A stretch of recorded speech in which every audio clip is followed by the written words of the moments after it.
తప్పకుండా మాకు మెజారిటీ వస్తుందని నేను బలంగా విశ్వసిస్తున్నా. రైట్ మహమ్మద్ గారు. ఎస్ సుమిత్రానంద్ గారు, సో ఏం చెప్తారు? నమస్తే అండి సతీష్ గారు, మీకు న్యూమన్ మహమ్మద్ గారికి, అందరి సత్యం గారికి, ప్రైమ్ 9 ప్రేక్షకులకు అందరికి జై తెలంగాణ. ఏంటి కేసీఆర్ గారు కూడా నందినగర్ లోనే ఉండి మొత్తం మానిటరింగ్ చేస్తారని చెప్తున్నారు, వస్తున్నారా ఇక్కడికి? కేసీఆర్ గారు ఈ ఎన్నిక ప్రచారానికి అవసరమని మేము అనుకోవడం లేదు. న్యూమన్ మహమ్మద్ గారు ఎట్లా అండి, ఎన్నికలకు ముందు అబద్ధాలతోనే మీరు, ఎన్నికలు అయినాక అబద్ధాలతోనే, మళ్ళీ ఉప ఎన్నిక వస్తే కూడా అబద్ధాలనే నమ్ముకుంటే ఎట్లా అండి?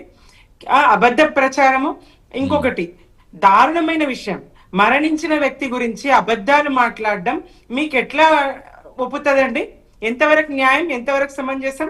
ఆయన అనారోగ్య కారణంగా నియోజకవర్గ ప్రజలకు అందుబాటులో లేరా? ఎంతకాలం అండి ఆయన అనారోగ్యము? ఎంతకాలం? 8 రోజులు కూడా ఆయన ఆసుపత్రిలో లేరు కదా.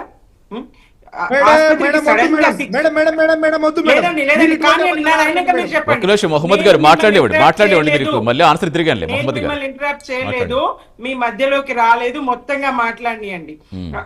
ఇక్కడ ప్రజాపాలన, జూబ్లీహిల్స్ ప్యాలెస్ పాలన ఏం నడుస్తుందండి?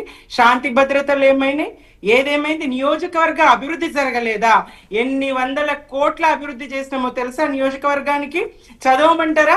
మీరు అభివృద్ధి అంటున్నారు, ఏది అభివృద్ధి? కేవలం శిలాపలక, ఏది శంకుస్థాపన చేయడమే అభివృద్ధి అవుతుందా?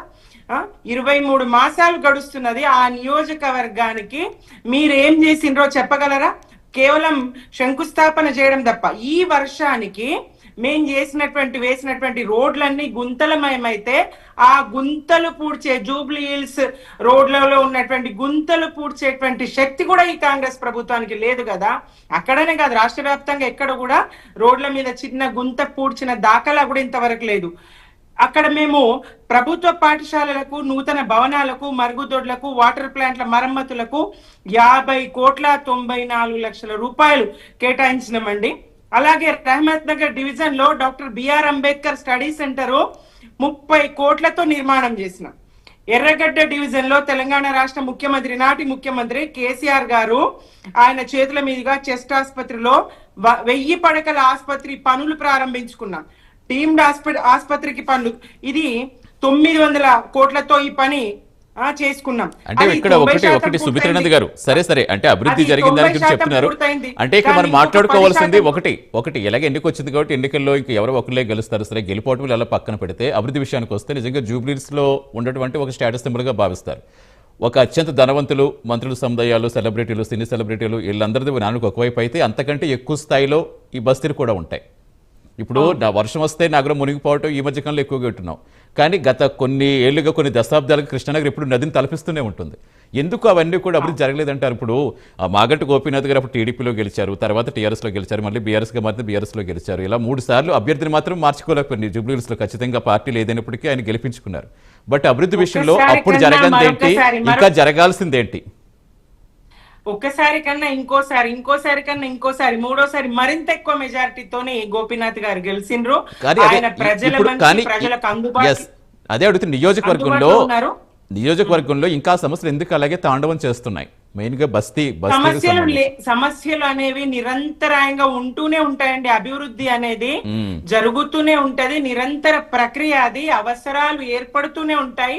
మొన్న మేము రోడ్లు వేసాము, ఇప్పుడు గుంతలు పడ్డాయి. ఈ ప్రభుత్వం గుంతలు కూడా పుడ్చలేకపోతుంది, అది అవసరం. అక్కడ మేము ఉచితంగా తాగునీరు ఇచ్చినాము, వీళ్ళు బిల్లులు వేస్తా ఉన్నారు.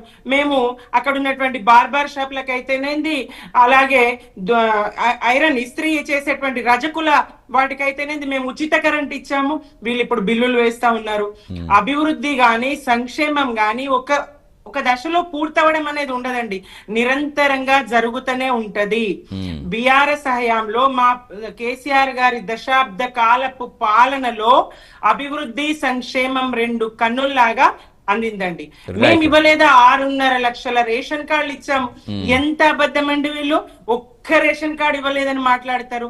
1,63,000 ఉద్యోగాలు ఇచ్చాము, ఒక్క ఉద్యోగం ఇవ్వలేదని మాట్లాడతారు వీళ్ళు. ఆ నియోజకవర్గ పరిధికే వచ్చి న్యూమన్ జీ నిజాలు మాట్లాడండి, నిజాలు మాట్లాడండి, వినండి. నిజాలు మాట్లాడండి. కాంగ్రెస్ కు గోల చేయడం అలవాటు అయిపోయింది. మేము ఇంత చేశాం, ఏం చేశారండి? బతుకమ్మ చీరలు ఇచ్చారా? రంజాన్ కు తోఫాలు ఇచ్చారా? క్రిస్మస్ కు గిఫ్ట్లు ఇచ్చారా? ఏం చేశారు? రెహమాన్ మొహమ్మద్ ని మీరు ప్రశ్నించాలి. రేవంత్ సర్కార్ ను, మీ ప్రభుత్వాన్ని మీరు ప్రశ్నించాలి. మీరు ప్రశ్నించాలి. మీ ప్రభుత్వ, మీ సర్కార్ను, మీ రేవంత్ సర్కార్ను, మీ ముఖ్యమంత్రి గారిని మీరు ప్రశ్నించాలి. ఒక్క ఎమ్మెల్సీ, మైనార్టీ ఎమ్మెల్సీ ఉన్నాడా? ఒక్క మైనార్టీ ఎమ్మెల్యే ఉన్నాడా? ఒక్క మైనార్టీ మంత్రి ఉన్నాడా? మైనార్టీలకు ఏం చేసిండ్రండి? కేసీఆర్ గారు మీ మౌలాలకు వాళ్లకు వజీఫా ఇచ్చిండ్రు కదా, రంజాన్ కు తోఫాలు ఇచ్చిండ్రు కదా, మస్జిద్ల రిపేర్, ఇదే జూబ్లీ హిల్స్ నియోజకవర్గంలో మస్జిద్ల రిపేర్ కి మేము ఇచ్చినామండి. మేము ఎంత చేయలేదు. రైట్, ఎస్, వస్తాను ఒక్క నిమిషం, మళ్ళీ ఇద్దరి దగ్గరికి వస్తాను. ఒక్క నిమిషం, సచిన్ గారు వాయిస్ తీసుకున్నాక మళ్ళీ మాట్లాడదాం. అభివృద్ధి అంటే కేసీఆర్ పాలన 23 నెలలుగా విధ్వంసం తప్ప రేవంత్ సర్కార్ చేసిందేముందండి? రైట్, వస్తాను ఒక్క నిమిషం సుమిత్రానంద్ గారు, ఎస్ మాట్లాడదాం.